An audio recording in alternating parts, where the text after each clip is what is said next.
we behave, 인간 행동 왜, 그리고 어떻게. 박영희입니다.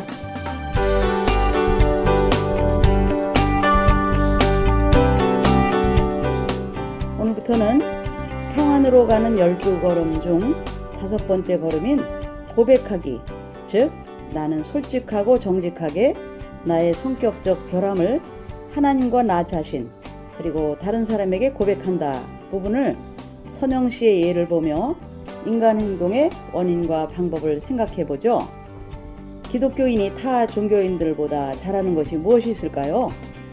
불교인이나 유교를 신봉하는 사람보다 월등히 나은 점 중에 하나는 회개입니다. 자신이 죄인이라는 것을 인정하는 것이죠. 이 부분에서 천주교는 기독교와 같이 고해성사라는 제도화된 회개의 장치가 마련되어 있죠. 기독교도 대중집회에서 회개의 순서는 빠지지 않습니다. 부흥회나 특별집회는 이것을 더욱 강조하죠. 주여 나의 죄를 용서해 주옵소서, 이 죄인의 죄를 깨끗하게 해 주시옵소서 하고 큰 소리로 부르짖으며 말이죠. 그러나 저는 개인적으로 예배에서 대표 기도를 하시는 분들의 기도 속에서 다음과 같은 얘기가 나올 때는 좀 불편합니다.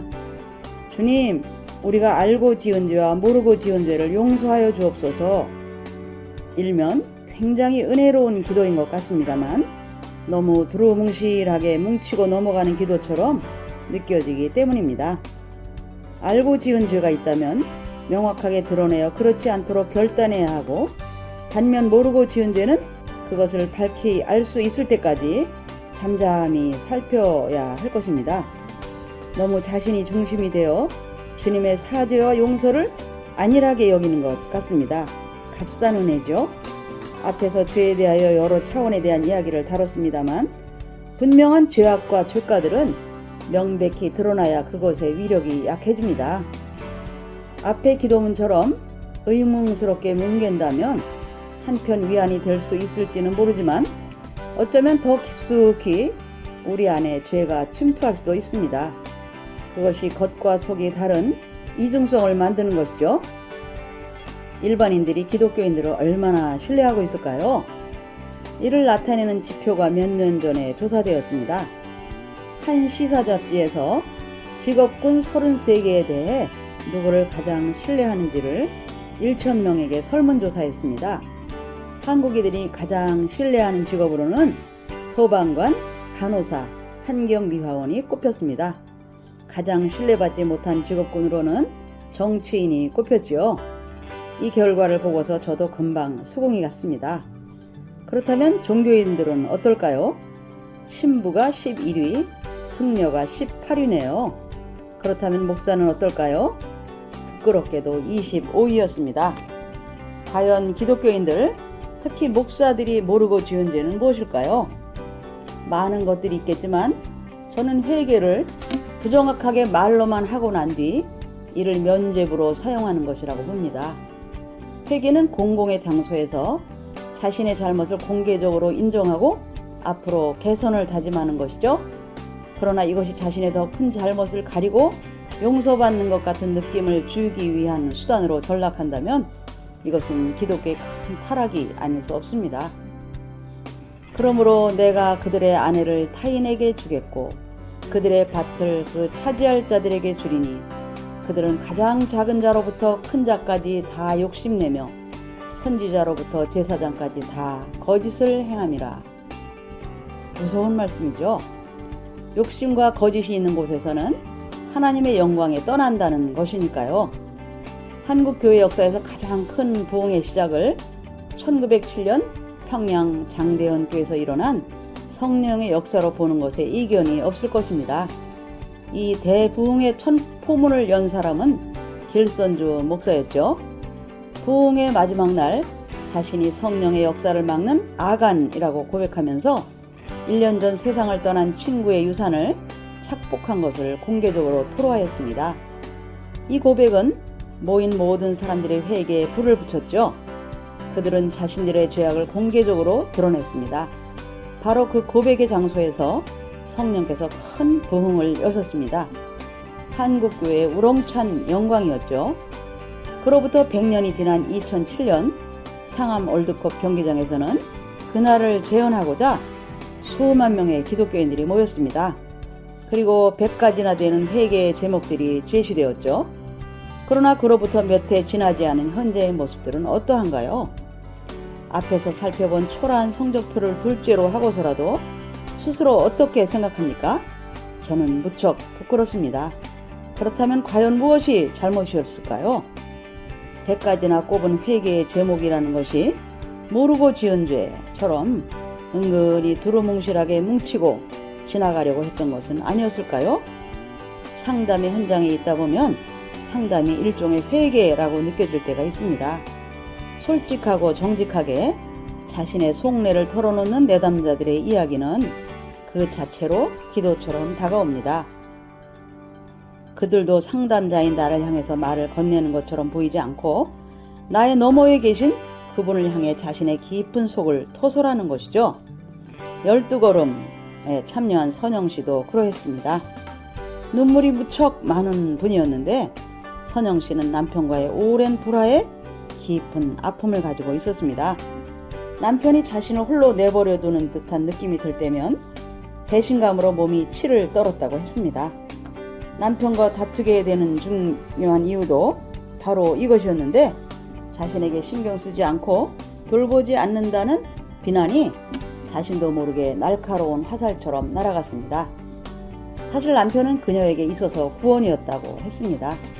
부모님의 불화와 특히 사춘기 시절 어머니와의 극심한 갈등은 그녀의 마음을 얼어붙게 만들었습니다. 어린 시절 아역배우로 주변에 많은 관심과 인정을 받았던 선영씨는 사춘기에 어머니와의 갈등 속에서 저주에 가까운 언어적 폭력을 경험했다고 했습니다. 당시 그녀의 유일한 소원은 집을 떠나는 것이었죠. 그러던 그녀가 만난 남편은 피난처였습니다. 자세한 묘사는 하지 않겠습니다마는 그 피난처가 배신으로 무너지는 것 같은 느낌이 들자 그녀가 선택한 것은 소주 한 병과 수면제 배갈이었습니다. 다행히 이를 발견한 남편이 그녀를 들쳐업고 뛰어서 목숨을 건졌고 그리고는 상담실을 함께 찾았습니다. 그녀는 12걸음 프로그램을 하기 전에 남편과 함께 1년 동안 상담 치료를 받았다고 했는데 한 7개월쯤 되던 때 자신은 이만큼 했다고 하면서 집안의 일들을 마구 뱉어냈답니다. 남편을 비난했는데 이를 옆에서 듣고 있던 남편이 울음을 터뜨리더랍니다. 상담자는 바로 이 지점에서 선영씨에게 문제가 있다는 것을 잡아냈습니다. 남편은 그만 와도 된다고 하면서 선영씨와 단독 상담을 시작했습니다. 이때 그녀는 무너지는 괴로움을 느꼈다고 했습니다. 정말 끙끙 앓았고 죽을 것만 같다고 했습니다. 남편이 아니라 자신이 문제라고 인정하는 것이 그처럼 힘들었던 것이죠. 그때부터 토설의 작업이 시작되었습니다. 그러자 차츰 자신이 보이더랍니다.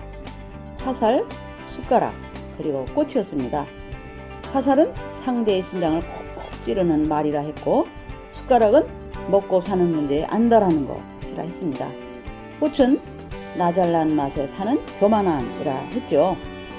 상담실에서 쏘아붙인 것이 바로 이것이었는데 이것을 토해놓고 나서는 참 시원하다고 했습니다. 하지만 이것을 버리고 나서 그 다음에 다른 좋은 성품으로 채우는 것도 너무도 힘든 과정이었습니다. 그래도 그것이 옳은 방향이었습니다. 그녀의 회복이 시작된 것이죠. 회개, repent는 속에 나쁜 것을 토설하는 것입니다. 뱉어내는 것이죠. 이는 세례 요한의 외침이자 예수님의 첫 일성이었죠. 일견 동일한 것 같습니다. 요한이 잡힌 후 예수께서 갈릴리에 오셔서 하나님의 복음을 전파하여 이르시되 때가 찼고 하나님의 나라가 가까웠으니 회개하고 복음을 믿으라 하시더라. 요한과 예수님 모두 회개를 외쳤습니다. 하지만 요한의 회개와 예수님의 회개는 맥락이 다르죠. 요한은 죄를 자복하는 것에 그치지만 예수님은 더 나아가 복음을 믿으라고 하십니다. 이것은 중요한 차이가 있는데 죄를 자복하는 것이 시작이지만 그 안에 복음을 믿는 것이 이어져야 한다는 것이죠. 따라서 회개는 일회적이지만 그 뒤로 성장은 지속적이어야 하는 것이죠. 목회 신학자 루이스 람보는 회개와는 조금 다른 회심, 컨버전을 제시합니다. 그런 특정한 맥락 속에서 위기를 경험한 개인이 추구를 통해 초월적 존재와의 만남과 상호작용을 이루어 헌신으로 귀결하는 과정에 주목했습니다. 즉 회심은 일회성 사건보다는 구체적 정황에서 살아 펄떡이는 삶의 과정인 것이죠. 회개하고 복음을 믿어 새로운 삶으로 나아가는 것입니다. 선영씨가 상담에서 이뤄냈던 것은 바로 이것이었습니다. 선영씨는 그 뒤로 회복을 위한 장소를 소중히 여기면서 찾아 나섰습니다. 그러다가 12걸음 프로그램의 자리에까지 나오게 된 것이고요. 한국교회가 놓치고 있는 점이 바로 여기가 아닐까요? 일회성 토로를 넘어서 삶의 궤적을 이끄는 삶의 방향을 제시하는 것을 놓친 것 말입니다. 자백을 통한 값싼 미안은 지속적 회심을 통한 성숙으로 대체되어야 합니다. 삶의 변화를 위한 훈련이 없는 회개는 토한 곳으로 도로 돌아가는 부끄러운 일이죠. 지금은 회개를 넘어 회심의 시대입니다. 이러한 회심은 참 회복으로 이끌어가는 중요한 디딤돌인데 회복은 하나님께서 원하시는 하나됨입니다. 이를 향해 나아가야 하는 것이죠. 네, 오늘은 5번째 걸음인 고백하기 부분을 살펴보았는데요. 다음 시간에도 이어서 살펴보죠. 여러분, 다음 시간까지 안녕히 계세요.